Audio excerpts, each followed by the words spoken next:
So what kind of truck we got here, Mike? Bruce, what we got here is a 2021 brand new ATEX 520. It's running the X15 Cummins engine, 500 horsepower, matched with an Allison 4500 RDS transmission. We've calibrated the transmission in performance mode for this application.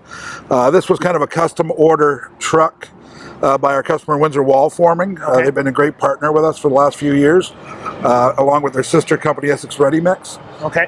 So this is about 11 trucks now we've dealt with them, so we kind of know what they're looking for. Yeah. So this truck here, we worked with Atlas Polar to make sure we had the right chassis under it. Okay. They don't typically do a set forward axle like we've done here. Right. We kind of targeted this look, this ATEX 520, pardon me, square nose. It's got that classic look, and that's what we were going for. Okay. You know, they want to be seen out there. They wanted something that's going to catch attention. That'll catch attention. It's caught attention. It's caught their competitors' attention as well. We're getting calls, obviously, to see what we can do, and obviously we've trimmed it out pretty nicely as well. Now, what kind of product? You said wall. What kind of products Windsor would they Wall haul? Forming. So would it be brick or would it be glass or what are they hauling? No, they're hauling forms for concrete. Concrete forms. Okay. Concrete forms for basements. Right. That's their primary business. Okay. You know, we've done mixers with them. We've done slingers, conveyor trucks. Yep. And this was a first with Atlas to do this chassis. Right. So we worked with Navistar Engineering and together figured out what framing. It's fully SPIF compliant. Yep. We've got the steerable, the heavier. Okay. So steerable SPIF axle. Yep, pusher.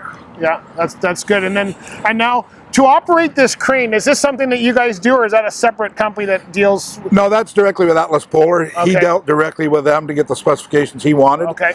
And then in conjunction with that, we made sure we had the right chassis length and everything to make sure it would fit. Okay. And I don't know if you'd know this part, but from a driver standpoint, the driver, would they have to have crane experience? Would they have like a crane ticket in order to operate a vehicle like this? Like this would be considered a D licensed truck, I guess. It would, yeah, you would be your DZ license.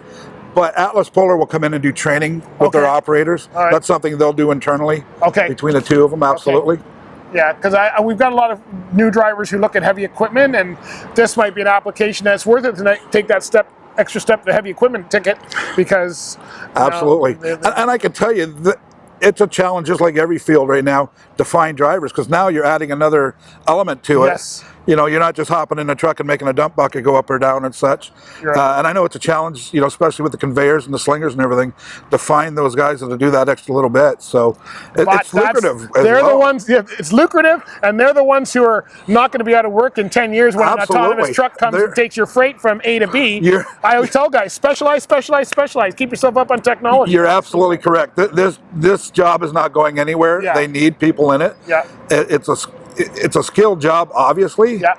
But it can be trained, and there's a need for it. Yeah. For all of their trucks right now, and as you say, that's not going to go autonomous. Yeah. What's without giving us specific pricing, roughly what are we looking at here? If I want to go buy one tomorrow, or I want to pick this one up off your lot, take it home. A chassis like this, you're going to be, you know, you're going to be above 200, you know, and.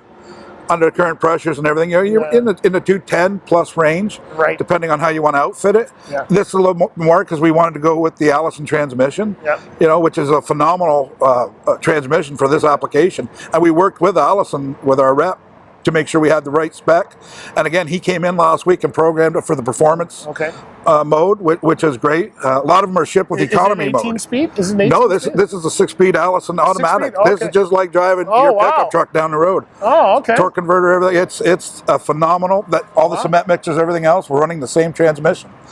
Yeah, because I would think that the heavier these things get, the more you want to go back to that manual transmission, as we were kind of talking about. You would think, but this Allison will outperform anything that way. Yeah, absolutely.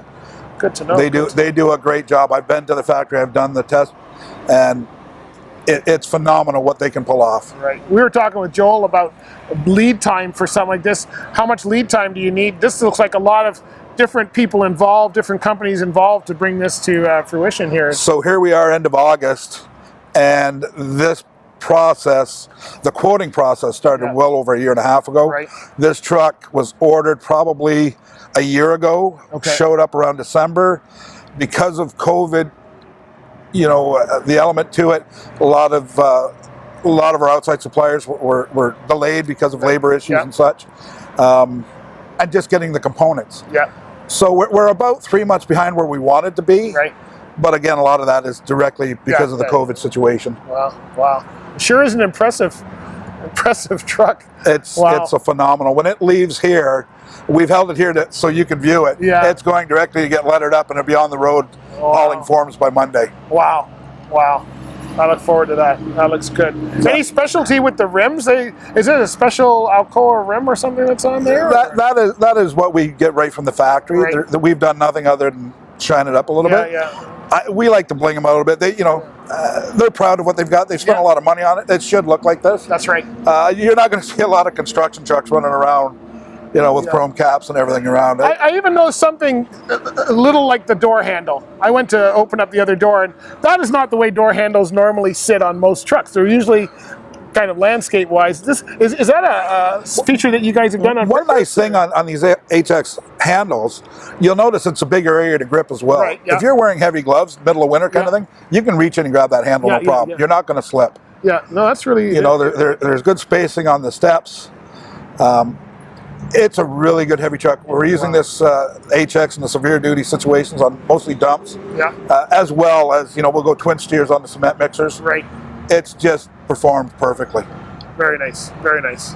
Very nice. Well, thanks for holding it on. I love even the way they've done the signal lights on top of the headlights there. That they look like little eyebrows or whatever. It is, yeah, the eyebrow is sharp. If you made them go down, it looks like just matte all the time. So. Absolutely. Yeah. Absolutely. Well, we look forward to seeing it. Maybe we'll see it down the road when it's all lettered up and see how. Absolutely. I'm sure you'll get some pictures. And, we're going to send that off to you. Yeah, absolutely. For sure. Well, thanks very much for your time, Mike. Very good. Thank you for coming people out. want to. Let's talk about Carrier for a minute. Sure. If people want to deal with Carrier, what specifically do you guys do? We got the kind of the larger picture from Joel, but sure. Talk about Carrier. We're in Carrier, Windsor, obviously. Yeah. We have branches in Windsor, London, and Brantford. Yeah. Been in Windsor for over 20 years, I believe. Yeah. Carrier's been around since early 60s. Right. So we can handle pretty much any truck need that you have. Right. We've got a sister company that can help with the outfitting. Yeah. We have access to. We have a body shop in Brantford. Right. We have Ideal Lease, which is our rental and leasing division. We can pretty much accommodate whatever you need. We've got a shop. We're running 2 shifts at most of our shops right now, 6:30 to 11:30 at night. Wow. Their man, you call the 188 number. I don't know it right off the top of my head, but apologize for that. But we can help you in any facet of transportation that you're looking for. We have access to trailers. We're a Talbot trailer deal. We have access to other brands as well. Right.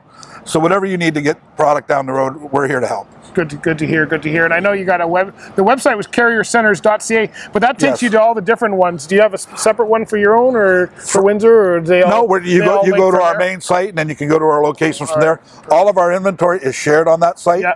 It's broken down by what's in what location. Yeah. We do move it from location to location. If a customer sees something in the Brantford location but wants to see it in Windsor, we make a phone call and we get it down here right away. We make it happen. Good.